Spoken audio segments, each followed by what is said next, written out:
बिस्मिल्लाहिर्रहमानिर्रहीम। अस्सलाम वालेकुम डियर स्टूडेंट, कैसे हैं आप? उम्मीद है सब ठीक ठाक होंगे। 10th क्लास की केमिस्ट्री हम पढ़ रहे हैं और हमारा जो आज का टॉपिक है वो है पीएच मालूम करना, किसी सॉल्यूशन की पीएच मालूम करना। ये हम पढ़ेंगे आज। यानी पहले हमने पढ़ा था कि पीएच क्या होता है, फिर हमने इंडिकेटर पढ़ा और आज हम पढ़ेंगे कि एक हमारे पास सॉल्यूशन है, उसकी हमने जो पीएच है वो किस तरह से मालूम करनी है। पीएच मालूम करने का तरीकाकार क्या है, हम ये पढ़ेंगे कि एक सॉल्यूशन की हम पीएच किस तरह से मालूम कर सकते हैं। तो पीएच जो है किसी भी सॉल्यूशन की, उसके मालूम करने के जो दो तरीके हैं सॉल्यूशन की पीएच मालूम करने के आसान तरीके वो दर्जा ज़ैल हैं। पहला जो तरीका है वो है यूनिवर्सल इंडिकेटर और दूसरा जो है वो पीएच मीटर है। इस तरह दो तरीक़ों की मदद से हम किसी भी सॉल्यूशन की पीएच मालूम कर सकते हैं। कोई सॉल्यूशन है हमारे पास और हमें उसकी पीएच का पता नहीं है, हमें पता नहीं है कि वो एसिडिक है या बेसिक है, तो हम उसकी पीएच मालूम करने के लिए दो तरीके इस्तेमाल करते हैं।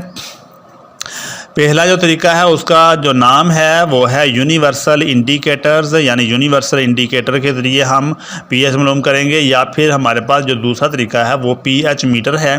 तो इन दो तरीक़ों से हम किसी भी सॉल्यूशन की जो पीएच है वो हम बआसानी से मालूम कर सकते हैं। चलिए हम पहले पढ़ते हैं कि यूनिवर्सल इंडिकेटर्स। तो यूनिवर्सल इंडिकेटर के बारे में हम पढ़ते हैं कि यूनिवर्सल इंडिकेटर्स ये क्या होते हैं। यूनिवर्सल इंडिकेटर्स क्या चीज़ है? यूनिवर्सल इंडिकेटर जो है ये क्या है? तो कुछ इंडिकेटर्स मिक्सचर की शक्ल में इस्तेमाल किए जाते हैं। कुछ इंडिकेटर्स मिक्सचर की शक्ल में इस्तेमाल किए जाते हैं, यानी इंडिकेटर्स का मिक्सचर होता है और मिक्स्ड इंडिकेटर मुख्तलिफ पीएच पर मुख्तलिफ रंग देते हैं। मिक्स्ड इंडिकेटर मुख्तलिफ पीएच पर मुख्तलिफ रंग देते हैं, इसलिए ये सॉल्यूशन की पीएच मालूम करने के लिए इस्तेमाल होते हैं। ये मिक्स्ड इंडिकेटर यूनिवर्सल इंडिकेटर या पीएच इंडिकेटर्स कहलाते हैं। तो ये है यूनिवर्सल इंडिकेटर। यूनिवर्सल इंडिकेटर क्या है? ये इंडिकेटर्स का मिक्सचर है। यूनिवर्सल इंडिकेटर क्या है? ये क्या है? इंडिकेटर का मिक्सचर है और उस मिक्सचर को हम पीएच मालूम करने के लिए इस्तेमाल करते हैं। यानी कोई भी हमारे पास अगर सॉल्यूशन हो तो उसके अंदर अगर इस इंडिकेटर को डाल दिए तो वो पीएच के मुताबिक रंग शो कर देता है और उस रंग को हम फिर मुआवजना करते हैं। रंग का मुआवजना करने के बाद हम उसकी पीएच मालूम कर लेते हैं सॉल्यूशन की। तो ये मिक्स्ड इंडिकेटर जो है इनको यूनिवर्सल इंडिकेटर या पीएच इंडिकेटर कहते हैं।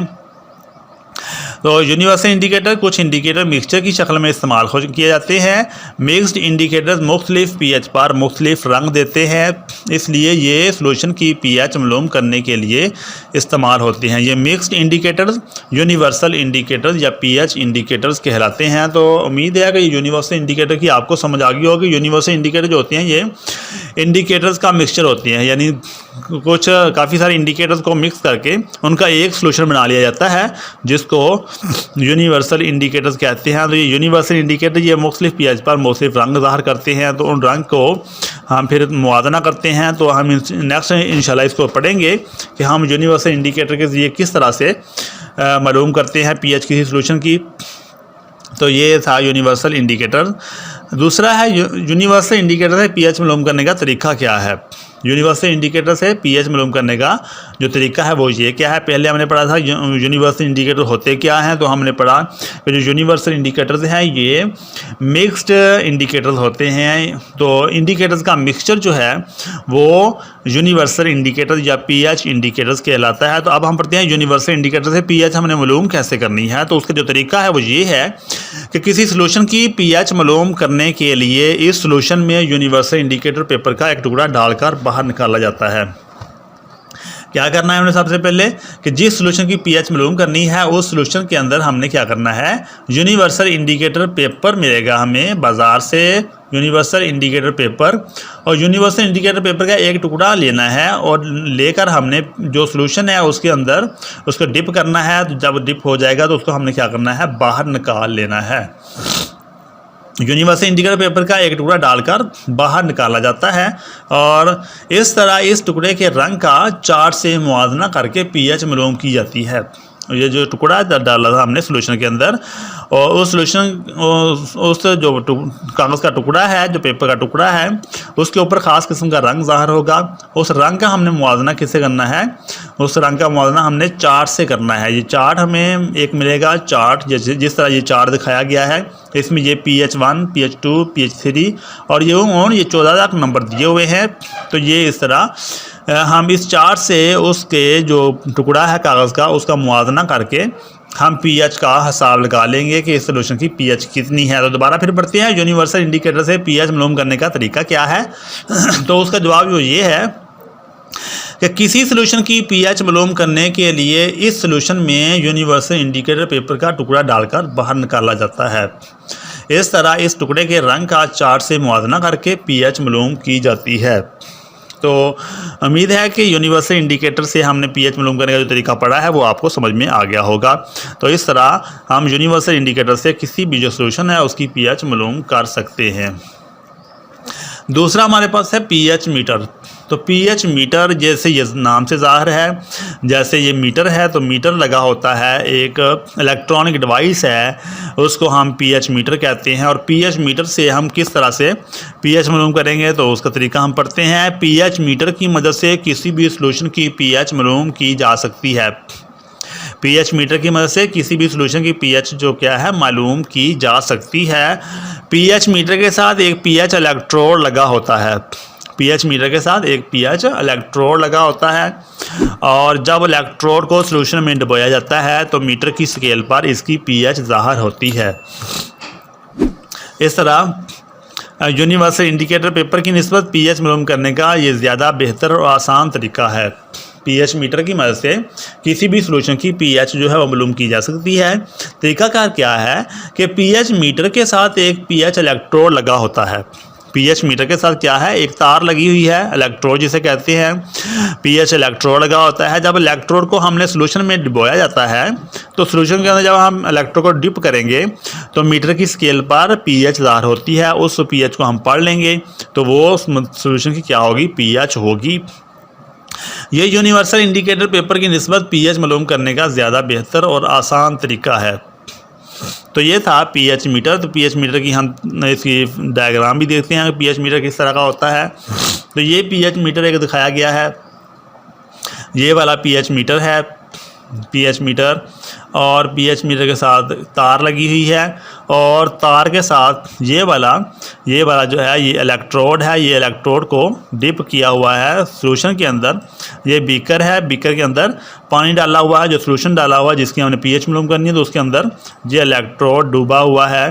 तो इस इलेक्ट्रोड की मदद से यहाँ पर जो तस्वीर जो इसका स्क्रीन है उसके ऊपर ये एक तार, एक सुई लगी हुई है और सुई के साथ यहाँ पर pH लिखी हुई है और pH हम मालूम कर लेते हैं। तो ये है pH मीटर। तो pH मीटर की मदद से आसानी के साथ किसी भी सोल्यूशन की जो pH है वो बआसानी मालूम की जा सकती है कि हमने उसका जो इलेक्ट्रोड है उसको सोल्यूशन में डुबोना है और सोल्यूशन में जैसे ही डुबोएंगे pH मीटर के ऊपर मुतलका सोल्यूशन की जो pH है वो ज़ाहिर हो जाती है। इस तरह हम pH मालूम कर लेते हैं। तो ये बहुत ही आसान तरीका था pH मालूम करने का। मिसाल हल करते हैं। मिसाल हमारे पास है कि हाइड्रोक्लोरिक एसिड का सोल्यूशन 0.01 मोलर है, इसकी pH क्या है। हाइड्रोक्लोरिक एसिड का सोल्यूशन उसकी मोलैरिटी दी हुई है 0.01 मोल। हमने मालूम करनी है pH, तो pH मालूम कर लेते हैं हम। इसका हाइड्रोक्लोरिक एसिड एक ताकतवर एसिड है, इसलिए मुकम्मल तौर पर आयनाइज हो जाता है। जब ये आयनाइज होता है तो ये एक H पॉजिटिव का आयन और एक Cl नेगेटिव का आयन ये पैदा करता है। HCl की मसावात लिखनी है, HCl = H positive plus Cl negative. तो ये हम देख रहे हैं कि यहाँ पर एक Cl नेगेटिव और एक H पॉजिटिव आयन पैदा हो रहा है। इस सोल्यूशन में इसका सोल्यूशन भी 0.01 मोलर H पॉजिटिव आयन पर मुश्तमिल है, यानी जो मोलैरिटी यहाँ पर दी हुई है सोल्यूशन की वही H पॉजिटिव आयन की कंसंट्रेशन है और वही Cl नेगेटिव आयन की कंसंट्रेशन है। क्योंकि मसावात के अंदर हमने देखा है कि जो 1 मोल HCl अगर टूटता है तो वो 1 मोल H पॉजिटिव आयन और 1 मोल Cl नेगेटिव आयन पैदा करता है। तो चूंकि ये मोलैरिटी हमारे पास 0.01 मोलर थी, यानी ये जो HCl है इसकी मोलैरिटी है 0.01 मोलर, तो HCl की मोलैरिटी 0.01 मोलर है, तो उसने 0.01 मोलर ही H पॉजिटिव आयन पैदा किया और 0.01 मोलर ही Cl नेगेटिव आयन पैदा किया। तो इस तरह जो H पॉजिटिव आयन की कंसंट्रेशन है वो कितनी आ जाती है 0.01 मोलर या 10 की पावर -2 मोलर। तो इस तरह जो H पॉजिटिव आयन की कंसंट्रेशन ये हमें रिक्वायर्ड है, क्योंकि हमें pH मालूम करनी है। H पॉजिटिव आयन की जो कंसंट्रेशन है वो कितनी आ जाती है 0.01 मोलर या 10 की पावर -2। 0.01 मोलर को हम 10 की पावर -2 m भी लिख सकते हैं। m फार्मोलैरिटी है और 10 की पावर -2 ये इससे हमने अखज़ किया है। इसको अगर पावर की शक्ल में लिखना है तो ये 10 की पावर -2 जवाब आता है। तो हाइड्रोजन आयन की जो कंसंट्रेशन है सोल्यूशन के अंदर वो हमें मालूम है, इसकी मोलैरिटी 10 की पावर -2 है। तो मसावात जो हमारे पास थी मोलैरिटी मालूम करने की, pH मालूम करने की, तो pH बराबर होता है माइनस लॉग हाइड्रोजन आयन की कंसंट्रेशन।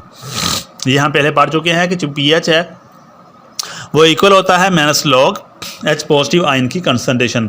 pH बराबर किसके होता है minus log H positive ion की कंसंट्रेशन। तो हम इस मसावात में H पॉजिटिव आयन की जो वैल्यू है वो दर्ज करते हैं। H पॉजिटिव आयन की वैल्यू जो है ऊपर वाली मसावात में हम दर्ज करते हैं, तो उससे हम ये हासिल कर लेते हैं pH बराबर माइनस लॉग 10 की पावर -2। तो ये वाली जो वैल्यू है ये हमने इस मसावात में H पॉजिटिव आयन की जगह पर हमने फिल कर दी है। तो ये जवाब इसका जो फिल करने से ये जो वैल्यू आती है वो माइनस लॉग 10 की पावर -2। जब हम इसको हल करते हैं तो इसकी वैल्यू आती है 2। pH कितनी आ जाती है 2। इस तरह हम हाइड्रोक्लोरिक एसिड का जो सोल्यूशन है 0.01 मोलर, उसकी हम मोलैरिटी के ज़रिए उसकी हम pH मालूम कर लेते हैं, तो ये pH 2 आ जाती है। तो ये बहुत ही आसान सा एक क्वेश्चन है, उम्मीद है कि ये आपको समझ में आ गया होगा। हम एक और मसावात हल करते हैं। मसाल है हमारे पास 10.3, ये हमारी मसाल है। हम मसाल को हल करते हैं। KOH जिसकी मोलैरिटी है 0.001 मोल, KOH की मोलैरिटी 0.001 मोल है। सोल्यूशन की pH और POH दोनों मालूम करें, pH भी मालूम करनी है और POH दोनों मालूम करनी है। तो पोटाशियम हाइड्रोक्साइड के एक ताकतवर बेस है, तो ये मुकम्मल तौर पर इस तरह से आयनाइज होता है। KOH is equal to K positive ion और OH नेगेटिव आयन, यानी KOH ये जब आयनाइज होता है तो ये K पॉजिटिव आयन और OH नेगेटिव आयन देता है। यानी KOH इसकी मोलैरिटी 0.001 मोल है, तो K पॉजिटिव आयन की मोलैरिटी कंसंट्रेशन भी 0.001 मोल होगी और OH नेगेटिव आयन की कंसंट्रेशन भी 0.001 मोलर होगी। तो हमारे पास हमने OH नेगेटिव आयन की जो वैल्यू है यानी POH ये मालूम करनी है और pH मालूम करनी है। हम सबसे पहले POH मालूम करेंगे, क्योंकि हमारे पास OH नेगेटिव आयन की जो कंसंट्रेशन है वो मालूम है कि OH नेगेटिव आयन OH की जो वैल्यू है हमारे पास मोलैरिटी है वो 0.001 मोलर हमें मालूम है। KOH का 1 मोल OH नेगेटिव आयन का 1 मोल देता है। तो इस तरह OH नेगेटिव आयन की कंसंट्रेशन हमारे पास कितनी आ गई 0.001 मोल। OH नेगेटिव आयन की कंसंट्रेशन हमारे पास कितनी है 0.001 मोल। हम 0.001 मोल को 10 की पावर -3 मोल भी लिख सकते हैं। यानी हमारे पास OH नेगेटिव आयन की जो मोलैरिटी है वो मालूम होगी है कि ये इतने मोल OH नेगेटिव आयन पैदा करता है। तो ये हमारे पास ये वैल्यू आ गई। पीछे हम इसकी एक फार्मूला लिखते हैं। फार्मूला ये है कि POH बराबर होता है minus log OH negative ion की कंसंट्रेशन। POH बराबर किसके है minus log OH negative ion की कंसंट्रेशन। तो इस फार्मूले के अंदर हम वैल्यू पुट करते हैं माइनस लॉग 10 की पावर -3। ये वाली जो वैल्यू है ये हम इस मसावात में पुट करते हैं। POH बराबर माइनस लॉग 10 की पावर -3, तो ये वैल्यू आ जाती है 3। तो POH ये वाली जो वैल्यू है ये हमने मालूम कर ली, तो POH हमने 3 मालूम कर लिया। लेकिन अब हमारा pH रहता है मालूम करने वाला। pH मालूम करने का जो फार्मूला है वो ये है कि pH जमा POH बराबर होता है 14 के। pH जमा POH बराबर किसके है 14। तो हम pH की वैल्यू हमने मालूम करनी है। तो POH हमारे पास मौजूद है, ये 3 POH हमारे पास मौजूद है। तो इस मसावात के अंदर हम जब POH की वैल्यू पुट करेंगे तो उसका जो जवाब है वो हमारे पास 11 आ जाता है। तो pH की वैल्यू कितनी आ गई 11, क्योंकि यहाँ पर हमने 3 पुट किया, ये 3 जमा था, बराबर के उस साइड पर जाकर ये माइनस हो जाएगा और इस तरह जब माइनस किया तो वैल्यू आ गई 11। तो इस तरह pH और POH ये दोनों हमने मालूम करने थे। ये वाली pH है और ये वाली pH और ये pOH, ये दोनों हमने मालूम कर लिए। तो ये हमारा सवाल था। तो ये बहुत ही आसान सवाल है, इसको थोड़ा सा गौर से आप पढ़ेंगे तो ये आपको अच्छी तरह से समझ में आ जाएगा, ये मुश्किल नहीं है। एक और मिसाल है हमारे पास, उस मिसाल के मुताबिक हमने 0.01 मोलर सल्फ्यूरिक एसिड की pH मालूम करें। सल्फ्यूरिक एसिड की मोलैरिटी हमारे पास है 0.01 मोल। ये सल्फ्यूरिक एसिड उसकी हमने क्या करनी है, pH मालूम करनी है। तो हम सबसे पहले सल्फ्यूरिक एसिड की जो मसावात है वो ये लिखते हैं कि सल्फ्यूरिक एसिड एक ताकतवर एसिड है, ये मुकम्मल तौर पर आयनाइज हो जाता है। इसका 1 मोल यानी सल्फ्यूरिक एसिड का 1 मोल H पॉजिटिव आयन के 2 मोल्स पैदा करता है। 1 मोल अगर सल्फ्यूरिक एसिड हो तो ये 2H पॉजिटिव आयन और SO4 2 नेगेटिव आयन पैदा करता है। यानी 1 मोल सल्फ्यूरिक एसिड का 2 मोल H पॉजिटिव आयन पैदा करता है। तो ये मसावात है, बैलेंस मसावात है। तो ये इस बैलेंस मसावात की मदद से हम मोल मालूम करते हैं कितने मोल पैदा हुए हैं। तो 1 मोल सल्फ्यूरिक एसिड का हाइड्रोजन के 2 आयन पैदा करता है। तो इसकी मोलैरिटी जो है वो हमें दी हुई है 0.01 मोल। तो हाइड्रोजन आयन के मोल्स की तादाद फिर मल्टीप्लाई बाई 2 हो जाएगी। हाइड्रोजन के आयन की तादाद कितनी हो जाएगी, मल्टीप्लाई बाई 2। ये 0.01 मोल ये हमारे पास मौजूद है कि ये वाली इसके सल्फ्यूरिक की मोलैरिटी थी। लेकिन ये जब मसावात को हम हल करते हैं तो ये 2 मोल पैदा करता है। 2 के साथ हम मल्टीप्लाई कर देंगे सल्फ्यूरिक की मोलैरिटी को, तो ये आ जाएगा 2 मल्टीप्लाई 0.01 मोल। हाइड्रोजन आयन की कंसंट्रेशन जो है वो इस तरह, हाइड्रोजन आयन की कंसंट्रेशन ये आ जाएगी 2 मल्टीप्लाई 10⁻⁻² मोल। ये हाइड्रोजन आयन की कंसंट्रेशन आ गई। तो pH बराबर होता है minus log H negative ion की concentration, minus log H negative ion की कंसंट्रेशन। तो ये फार्मूला था, pH बराबर किसके होता है, माइनस लॉग हाइड्रोजन आयन की कंसंट्रेशन। तो ये फार्मूला है हमारे पास। तो हाइड्रोजन आयन की जो कंसंट्रेशन है वो हमारे पास है 2 मल्टीप्लाई 10⁻⁻² मोल। तो ये हमने हाइड्रोजन आयन की कंसंट्रेशन यहाँ पर 2 मल्टीप्लाई 10⁻⁻² मोल, ये नेगेटिव ये फार्मूले के अंदर ही आया था माइनस लॉग। जब हम इसको हल करते हैं तो ये आ जाएगा, माइनस बाहर आ गया, इसको लॉग के साथ मल्टीप्लाई कर दिया दोनों को, तो ये लॉग 2 के साथ भी आ गया और लॉग 10⁻⁻² के साथ भी आ गया। ये लॉग इसके साथ भी आ गया और इसके साथ भी आ गया, माइनस बाहर रह गया। जब हम माइनस को अंदर मल्टीप्लाई करेंगे तो ये बन जाएगा माइनस लॉग 2, ये वाला माइनस लॉग 2 और माइनस लॉग 10⁻⁻²। और माइनस लॉग यानी ये बन गया माइनस लॉग 2 और माइनस लॉग 10⁻⁻²। ठीक है। तो जब ये बन गया तो pH हम जानते हैं कि जो माइनस लॉग 10⁻⁻² है इसकी वैल्यू बराबर आ जाती है 2 के। तो ये पॉजिटिव आ जाता है साइन, तो पॉजिटिव का साइन हमने इस तरफ को अपने बाहर वाली साइड पर रख लिया 2, माइनस लॉग 2 ये वाला आ गया। तो जब हम इसको हल करते हैं तो जवाब ये आता है, माइनस लॉग 2 की वैल्यू है माइनस 0.3। जब हम इसको हल करेंगे तो ये वैल्यू आ जाएगी 1.7। तो ये था pH HCl की pH सल्फ्यूरिक एसिड की pH मालूम करने का तरीका। इसको दोबारा फिर हम पढ़ लेते हैं, आपको दोबारा फिर समझ में आ जाएगा। दोबारा फिर हम इसको रिवाइज कर लेते हैं। जो हमने पढ़ा है कि हमारे पास सल्फ्यूरिक एसिड की मोलैरिटी 0.01 मोल है, लेकिन जब मसावात को हम लिखते हैं तो H2SO4 ये 2 मोल H पॉजिटिव आयन और 1 मोल SO4 2 नेगेटिव आयन पैदा करता है। तो हमारे पास मोलैरिटी 0.01 मोलर थी, तो 0.01 मोलर के साथ हमने 2 को मल्टीप्लाई कर दिया, तो ये हमारे पास हाइड्रोजन आयन की कंसंट्रेशन आ गई। हाइड्रोजन आयन कंसंट्रेशन ये हमारे पास मौजूद है। हाइड्रोजन के आयन की concentration H positive ion pH मालूम करनी है, तो फार्मूला होता है minus log H positive ion की कंसंट्रेशन। तो H पॉजिटिव आयन की कंसंट्रेशन हमारे पास 2 मल्टीप्लाई 10⁻⁻² है, वो हमने फार्मूले में पुट कर दी। तो जब हमने इसको लॉग के साथ मल्टीप्लाई कर दिया तो लॉग 2 जमा लॉग 10⁻⁻² आ गया। फिर माइनस को अंदर मल्टीप्लाई किया तो ये माइनस लॉग 10⁻⁻², माइनस लॉग 10⁻⁻² की वैल्यू 2 होती है। तो इसकी जगह पर हमने ये 2 पुट कर दिया।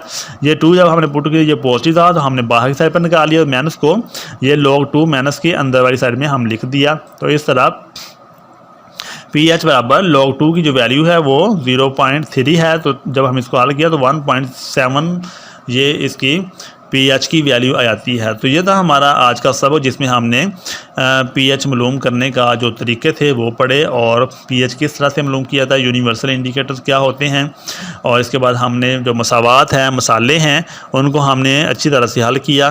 तो अगर आपने हमारी जो यूट्यूब चैनल है उसको सब्सक्राइब नहीं किया तो सब्सक्राइब कर लें, इसको लाइक कर लें। इस तरह की वीडियो आप तक पहुँचते रहेंगी। आप हम अल्लाह ताला हम सबका हामी नासर हो। वो अपना बहुत सा ख्याल रखिएगा। अल्लाह हाफिज़।